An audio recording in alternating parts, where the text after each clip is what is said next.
સુરત શહેરના વરાછા વિસ્તારમાં થયેલ ઘરફોડ ચોરીના ડિટેક્ટ ગુનાની ગણતરીની કલાકોમાં સફળતાપૂર્વક તપાસ કરીને વરાછા પોલીસ ટીમે આરોપીની ધરપકડ કરી ચોરી થયેલા અંદાજે રૂપિયા 13,65,000ની કિંમતના 6,129 કેરેટના હીરા કબ્જે કર્યા છે. Police commissioner Shri Anupamsinh Gehlot police ચોપડે નોંધાયેલા ચોરીના કેસમાં ડિટેક્ટ ગુના શોધી કાઢવા ખાસ ડ્રાઈવ ઝુંબેશ હાથ ધરી હતી, જે અનુસંધાને વરાછા પોલીસે કાર્યવાહી કરી હતી.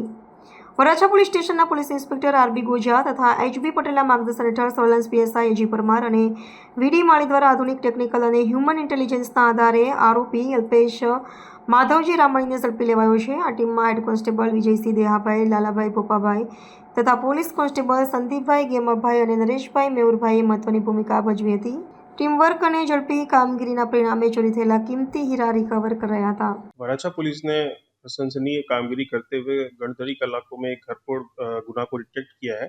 इस गुना की टूकी विगत ऐसी है कि वराछा मिनी बाजार में सरदार आवास ऑफिस नंबर 108 में 24/9/2025 को रात्रि के 10 बजे के बाद कोई अजाने चोर इसम जो है इस ऑफिस के शटर की डुप्लीकेट चाबी बना के उस शटर को खोला और ऑफिस में घुसे और वहाँ पे जो उसके टेबल में जो हीरे का पैकेट रखा हुआ था, जिसकी कुल वजन 6129 कैरेट थी और कुल कीमत 13,65,000 रुपये थी।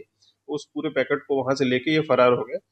वराछा की टीम ने और पीआई आरबी गोजिया और लोगों ने टेक्निकल और ह्यूमन सर्वेलेंस के आधार पर सारी चीज़ों को जल्दी से जल्दी तपास किया और इस चोर इसम को पकड़ लिया है। इस आरोपी का नाम अल्पेश रामाणी है। ये उत्तरायण पुलिस के स्टेशन के विस्तार में रहने वाला ये आरोपी है और इस टोटल जो मुद्दा माल है 6129 कैरेट जो हीरा था वो पूरा का पूरा रिकवर कर लिया है और ये काफ़ी अच्छी कामगिरी है और इसके लिए मैं वराछा पुलिस का अभिनंदन करता हूँ।